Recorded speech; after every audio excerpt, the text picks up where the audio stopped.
स्वागत है दोस्तों इस नए वीडियो में। इस वीडियो में हम बात करेंगे आज हमारे भारत की राजधानी यानी भारत का दिल नई दिल्ली के संबंध में। जो दिल आजकल बहुत बीमार और ग्रसित चल रहा है कई तरह की समस्याओं के साथ, और उसमें मुख्य और सबसे ऊपर के बिंदु में आता है पॉल्यूशन यानी प्रदूषण। भारत की राजधानी नई दिल्ली को जो एक नया तमगा प्राप्त हुआ है वह है मोस्ट पॉल्यूटेड कैपिटल में से एक बन चुका है। अगर इसके AQI इंडेक्स को देखेंगे, एयर क्वालिटी इंडेक्स जो रहता है वो 400 के पार चला गया है। सुप्रीम कोर्ट को हर बार इस प्रदूषण के स्तर को कम करने के लिए और इस प्रदूषण पे चर्चा करने के लिए कई बार निर्देश जारी करने पड़ते हैं। और आपको एक डाटा की अगर बात करूं, डाटा के हिसाब से बताऊं तो दिल्ली में एक व्यक्ति यदि बाहर घूमने जाता है तो 50 सिगरेट का नुकसान झेलता है। तो कितनी बड़ी बात है कि अगर वो किसी भी तरह का नशा का सेवन ना करे फिर भी वो बाहर घूमे और 50 सिगरेट का नुकसान झेले, तो किसी अन्य शहर में नशा करने वाला उससे बेहतर कंडीशन में है। तो सोचने की बात ये निकल के आती है, कई विद्वान कहते हैं कि क्या भारत को नई राजधानी की ज़रूरत है, क्योंकि ऐसे कई उदाहरण हैं। अगर हम नीदरलैंड को पकड़ लें या मान लीजिए कई अदर स्टेट्स हैं जिसको हम देखें तो वहाँ पे कई ऐसे देश हैं जहाँ पे अगर हम देखें तो 2 कैपिटल का फंडा चलता है। दो कैपिटल वो लोग रखते हैं कि 2 हैं, कभी कभी 3 का भी रखा जाता है। तो क्या दिल्ली को भी इसी तरीके से शिफ्ट करने की ज़रूरत है, ऐसे विद्वान कह रहे हैं। हालांकि इस पे चर्चा बाद में करेंगे, देखते हैं। लेकिन अगर आप दिल्ली में रह रहे हैं तो दिल्ली में रहने वाले हर व्यक्ति की मोर और लेस लाइफ एक्सपेक्टेंसी, जो जीने की जीवन प्रत्याशा दर है, वो 7 से 8 साल कम हो जाती है। यानी ऑन एवरेज अगर 60 जी है तो 52-53। अब ये नहीं है कोई 65 भी जिएगा तो कोई 45 भी जिएगा, एवरेज वहीं पे पहुंच जाएगा। एवरेज इसी तरीके से निकाल जाएगा। रीज़न क्या है पॉल्यूशन का कारण? अगर आप सोचें क्या ऑटोमोबाइल है रीज़न पॉल्यूशन का कारण, तो ऑटोमोबाइल सभी मोर और लेस हर स्टेट में है। इंडस्ट्रीज़ निकाल दिए गए हैं, पहले से ही दिल्ली से बाहर कर दिए गए हैं। फार्मिंग के बाद जो जलाए जाते हैं, तो पराली जलाए जाने को सिर्फ रीज़न बनाइएगा तो वह भी रीज़न नहीं बन सकता।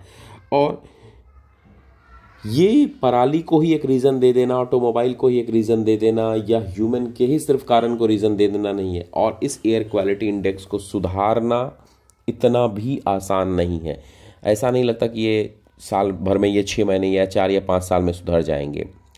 और कैपिटल शिफ्ट करने की बात तो निकल के सामने आ ही रही है कि चलो कैपिटल को शिफ्ट कर दिया जाए। अब अगर हम बात करें जैसे ही हम बात करते हैं तो हमारे दिमाग में आ जाता है बीजिंग की बात करना शुरू कर देते हैं, न्यूयॉर्क की बात करना शुरू कर देते हैं। अनडाउटली कंपेयर पे ही टिकी हुई हर बात तो हम कंपेयर से ही करते हैं।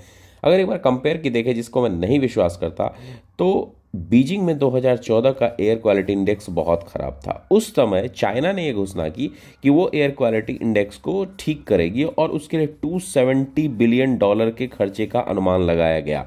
और उसे ठीक करने में 8 साल से 7-8 साल के आसपास लग गए, तब जाके एयर क्वालिटी इंडेक्स में सुधार आया। और क्या क्या उन्होंने किया होगा जिसकी कल्पना हमें नहीं है। कई चीज़ें तो न्यूज़ में निकल के नहीं आती, और उस तरीके गवर्नमेंट नहीं है वहाँ पे जिस तरह की गवर्नमेंट कार्य करती है और हमारी जिस तरह गवर्नमेंट कार्य करती है, दोनों में बहुत फर्क है। और दूसरी बात, अलग से $270 बिलियन हमारे पास नहीं है जिसको हम सिर्फ एयर क्वालिटी इंडेक्स सुधारने के लिए खर्चा करें। लेकिन तब क्या बात निकल के आती है, क्या हमें दूसरे कैपिटल की ज़रूरत है? तो नहीं, मेरा ये मानना है कि दूसरे कैपिटल को, यानी कल हो के अगर दूसरा कैपिटल हम बनाते हैं और वो उसका भी एयर क्वालिटी इंडेक्स इतना ख़राब हो जाता है, तो फिर उसे छोड़ के तीसरे कैपिटल के लिए भविष्य में जाया जाए, जो भविष्य भले बहुत दूर हो। चलिए अगली बात करते हैं। अगर हम किसी को राजधानी बनाते हैं यानी कैपिटल बनाना है, तो आपको उतना ही लैंड चाहिए, उतनी ही मनी चाहिए और उतना ही टाइम चाहिए। क्योंकि लैंड इसलिए चाहिए कि जितने एम्बेसीज हैं, जितने इस फिर सुप्रीम कोर्ट का स्थानांतरण, अभी विस्टा प्रोजेक्ट के तहत आपका सदन बन गया है तो नया सदन की आवश्यकता, और कई तरह के जितने भी गवर्नमेंट ऑफिसेस, बंगले और सारे चीज़ों को चेंज करना, वहाँ नए स्ट्रक्चर खड़े करना, उसके लिए ना केवल इतने पैसों की ज़रूरत है, दूसरी जगह पैसे लगेंगे और यहाँ की एयर क्वालिटी को सुधारने का भी यहाँ तो छोड़ तो दिया नहीं जाएगा।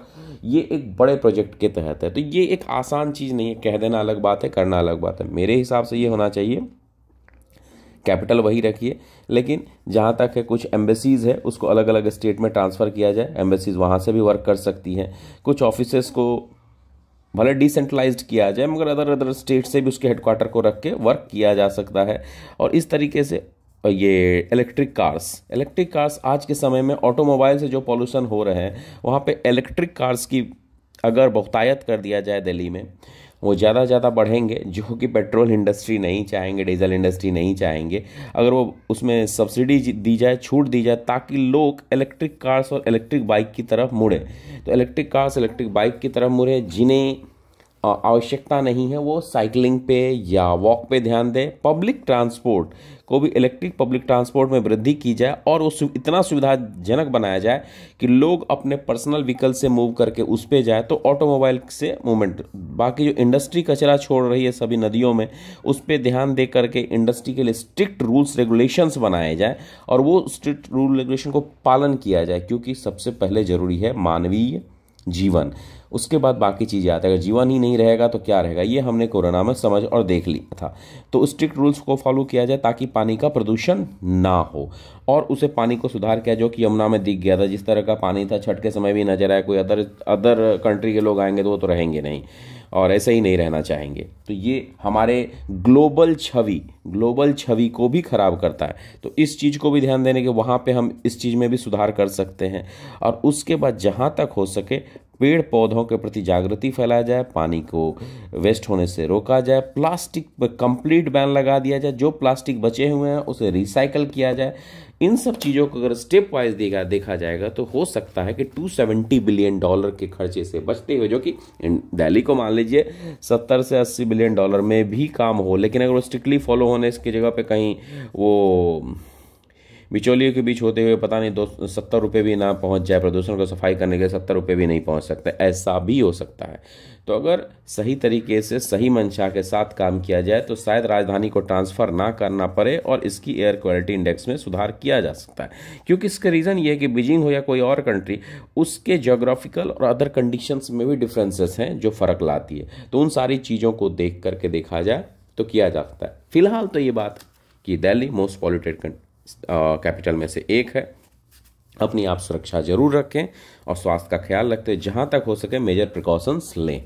वीडियो अच्छा लगा तो लाइक से सब्सक्राइब